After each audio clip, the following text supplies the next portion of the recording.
బంగారు పళ్ళెం భార్య తీసుకొచ్చి అందులో మల్లెపూలు, జాజిపూలు, సింహాచల సంపంగి పూలు పరిచి మీ చేతికి ఇస్తే ఆ పళ్ళెం తీసుకెళ్ళి అక్కడ పెట్టి, అమ్మా నీ పాదములు పెట్టమ్మా అంటే ఆ తల్లి ప్రీతితో ఆ కట్టుకున్న చీర అంచులు తడవకుండా కొద్దిగా పైకెత్తి 2 పాదములు ఆ పువ్వుల్లో పెట్టిందనుకోండి. ఆ పారాణి పెట్టబడినటువంటి ఆ శ్రీపాదములు ఆ మంజీరములతో ఉన్న పాదముల వంక చూసి నేను వెంటనే నీళ్లు పోసి కడగలనా?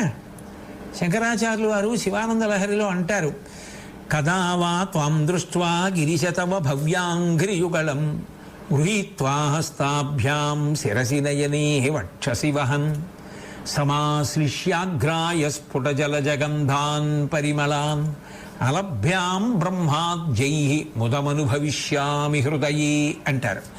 ఆ తల్లి పాదముల వంక చూడగానే అమ్మ ఒక్కసారి నా చేతుల్లో పెట్టవా